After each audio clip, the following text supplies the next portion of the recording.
El despertador consciente. Capítulo 42. El apego, luz y sombra del amor. Supongo que este concepto no será nuevo para nadie y que lo habremos oído mencionar en más de una ocasión. Es más, el apego es algo que la inmensa mayoría de personas ha experimentado en varias, por no decir en todas las etapas de la vida. Quizás os pueda sorprender que mencione la idea de luces y sombras al hablar del apego, porque es habitual que mucha gente relacione este concepto con algo intrínsecamente bueno y positivo, y no diré que no lo sea, pero no es menos cierto que el apego es el primer paso para desarrollar conductas mentales y psicológicas no tan positivas, como los celos o la posesividad, por no mencionar que es el principal obstáculo para saber enfrentar las pérdidas de la vida. El apego es un vínculo afectivo que se genera normalmente entre dos partes, siendo un sentimiento cuyo funcionamiento sano y normal solo puede ser bidireccional. Es algo que tenemos muy presente en nuestras vidas desde los primeros minutos y que se genera como no puede ser de otra manera entre el recién nacido y su madre. Si nos vamos a la parte más natural y endémica del apego, entendemos que es un comportamiento vital para la supervivencia de los nuevos miembros de la especie. Es decir, si la madre y el padre en segundo término, aunque no menos importante, si ellos dos no sintieran apego por sus hijos, la supervivencia del recién nacido sería altamente improbable.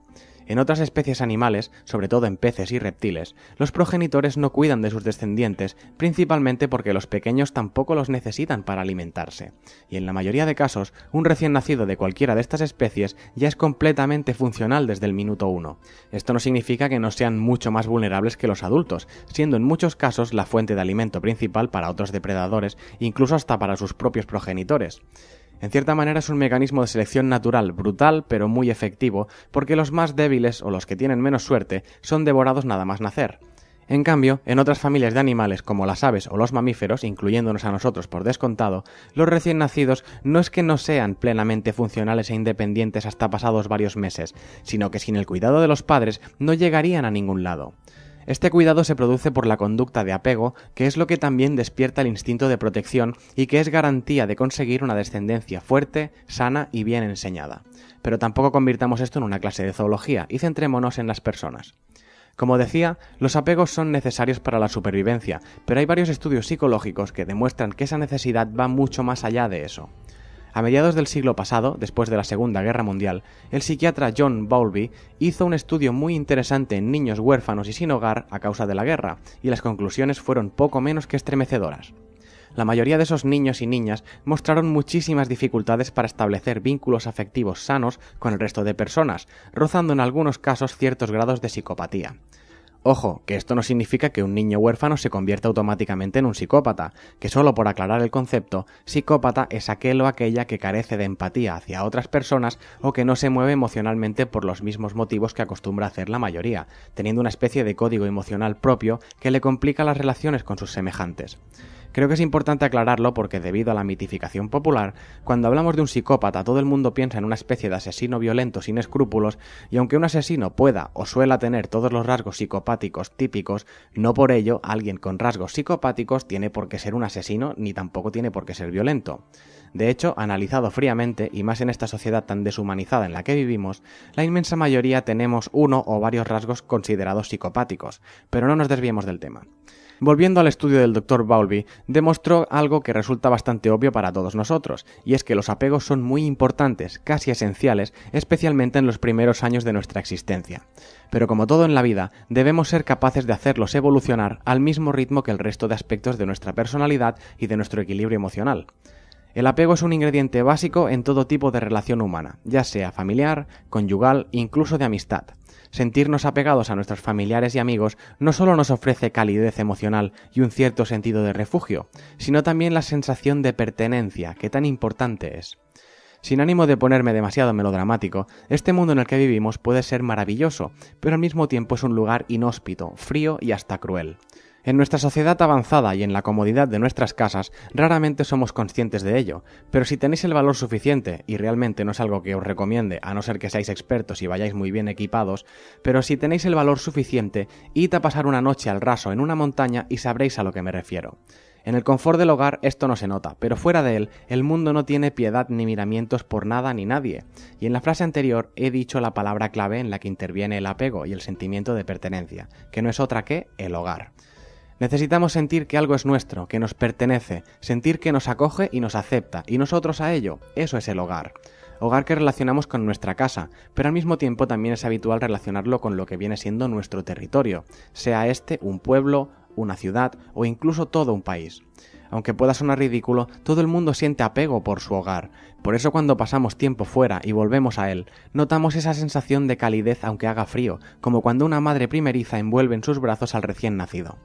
Esa sensación tan satisfactoria también es altamente adictiva, lo que nos lleva a hacer lo que sea necesario para protegerla y que nunca se pierda o se dañe. Lo que también puede llegar a ser peligroso, porque el apego, por ejemplo, hacia tu país, te puede llevar a creer que como tu país no hay ninguno y todo lo que sea ajeno a él será malo, siendo este apego el principal causante de la xenofobia. Es un instinto natural, protegemos lo que nos gusta, lo que queremos y lo que nos da motivos para sentirnos importantes, queridos y protegidos. Y eso no tiene por qué ser malo, pero al mismo tiempo, el hecho de creer que algo nos pertenece puede acabar llevándonos a dar por hecho que podemos hacer con ello lo que nos plazca. Supongo que eso también explica el uso y abuso que hacemos de los recursos de nuestro planeta. Pero esto es una idea errónea, como ya expliqué en algún capítulo anterior. La Tierra no nos pertenece, pero nosotros sí pertenecemos a la Tierra. Si amáramos nuestro planeta sin ese sentimiento de apego, seguramente lo cuidaríamos más y no lo destrozaríamos a nuestro antojo. Algo similar a lo que nos puede pasar con ciertos objetos materiales. A algunos les puede resultar estúpido, incluso hasta enfermizo, pero hay personas que quieren más a su coche que a sus amigos. Sí, todo el mundo tachará esta conducta de psicopática como mínimo, pero a fin de cuentas el apego funciona así. Aunque todos te digan que las personas son más importantes y tu familia debe estar siempre por encima del resto de personas, si a uno le hace más feliz su coche que su familia, ¿a quién le puede sorprender que sienta más apego por el vehículo que por sus familiares? Y digo el coche por poner un ejemplo. A otros les puede pasar con su moto, con su barco, con su ordenador, su consola de videojuegos, con su colección de arte, y así un largo etcétera. ¿Es este un comportamiento erróneo y reprochable? No lo sé, no soy quien para determinar eso, pero sí creo que cuando estas cosas ocurren siempre es porque hay ciertos motivos detrás. Tal vez no se trate simplemente de una cuestión de fanatismo por la automoción en esa persona, sino porque su familia, que se supone que deberían convertirse en ese refugio que todos necesitamos, no ha hecho todo lo que tenía que hacer para que eso se produzca, o tal vez la persona en sí no ha sido capaz de entenderlo y aceptarlo. Hasta ahora he hablado solo de cosas materiales, de objetos, pero podemos extrapolar el caso a otros seres vivos, ya sean animales o incluso plantas. Hay personas que sienten más amor y más apego por sus mascotas que por sus familiares. ¿Están mal de la cabeza? No lo creo, simplemente han encontrado más refugio y comprensión en los animales que en sus allegados. Que también quiero puntualizar que no se trata siempre de una cuestión de compensación. Una persona no ama únicamente a un compañero animal porque su familia no le ame a él lo suficiente. Creo que es una decisión muy libre y lo último que debemos hacer es juzgarla. Cada persona tiene sus circunstancias y al mismo tiempo vamos a ser realistas. Muchos animales te ofrecen una lealtad, un cariño y una relación mucho más cercana, más sincera y a veces hasta más humana que los propios humanos.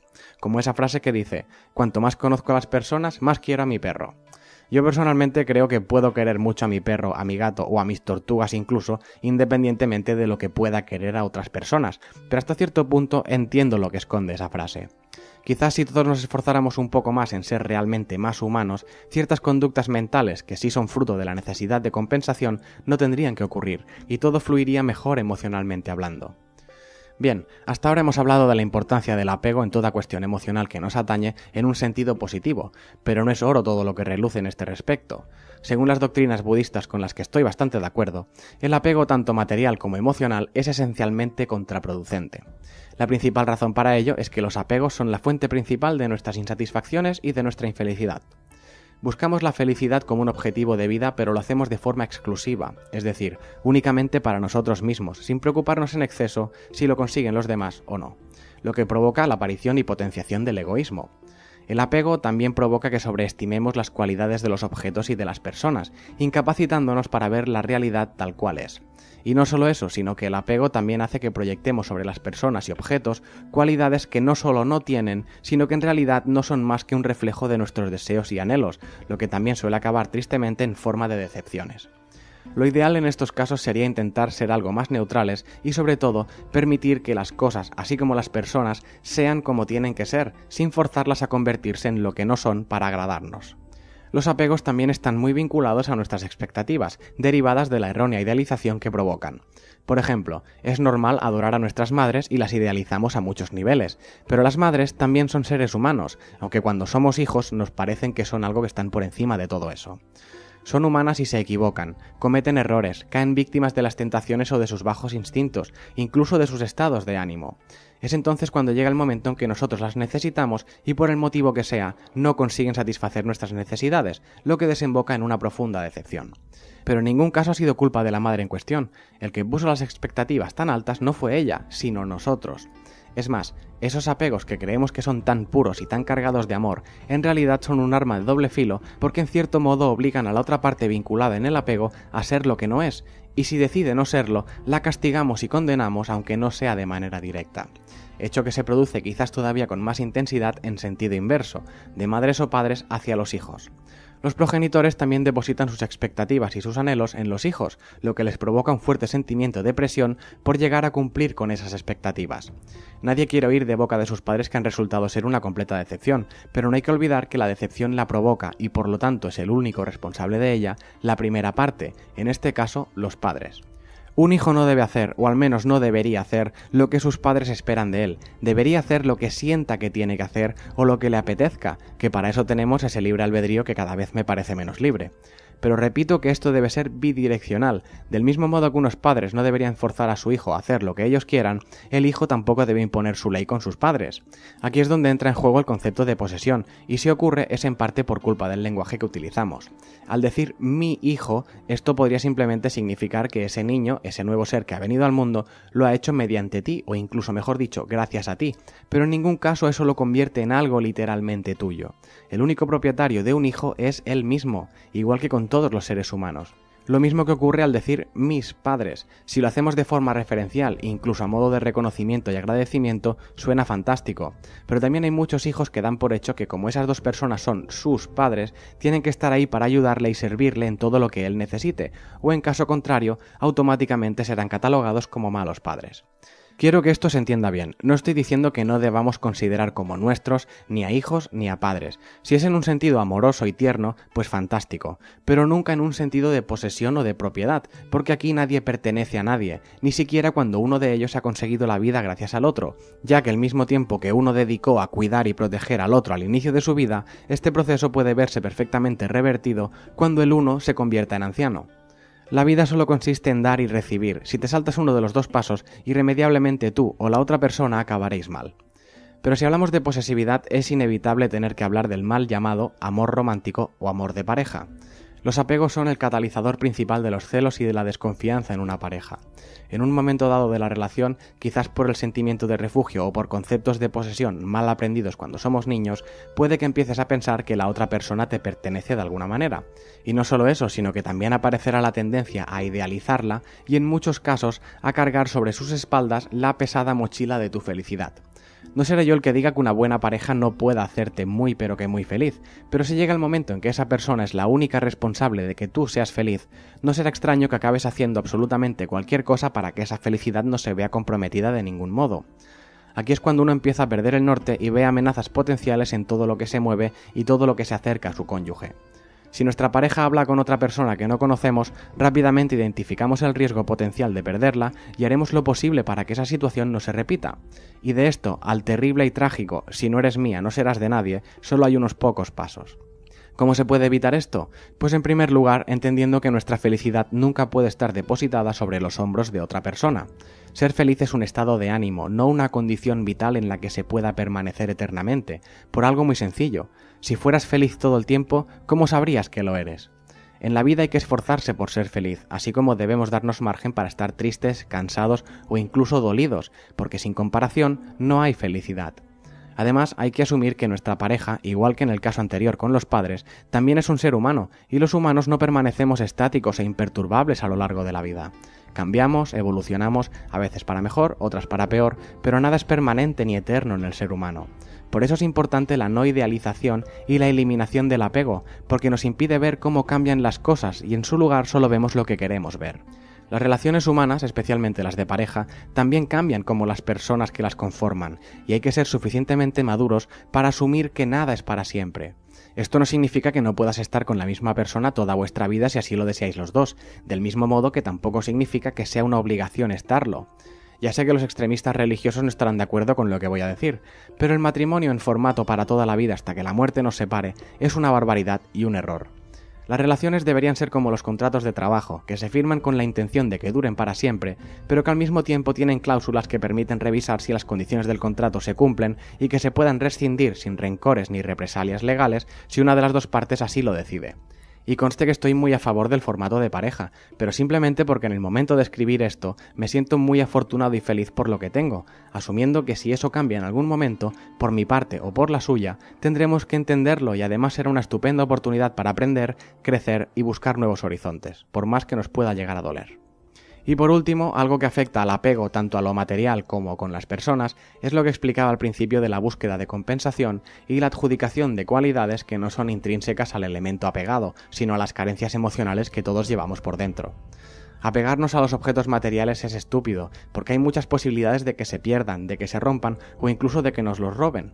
Hay personas que buscan refugio emocional en cosas materiales, así como en otras que sin serlo en sí mismas sí guardan relación con el materialismo, como por ejemplo los que se refugian en las series, en las películas o en los videojuegos, entre muchos otros.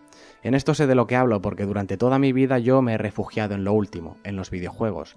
Los convertí en una especie de templo sagrado para mí, en algo con lo que yo al jugar podía evadirme de toda mi realidad y acabaron siendo para mí algo más importante que la mayoría de otras cosas en mi vida. En el momento no eres consciente de ello y ni siquiera es porque sea una adicción en sí, pero sí es cierto que te vuelves dependiente del refugio que encuentras en ellos y no puedes evitarlo. Y ojo, que tampoco diré que sea malo jugar, al contrario, tiene un montón de alicientes, pero si lo haces por el motivo equivocado, en realidad no puedes disfrutarlos como es debido. Que es lo mismo que algunos hacen con el cine, algunos lo hacen con el deporte, los hay incluso que lo hacen con el dinero, porque asocian que a más dinero, más felicidad.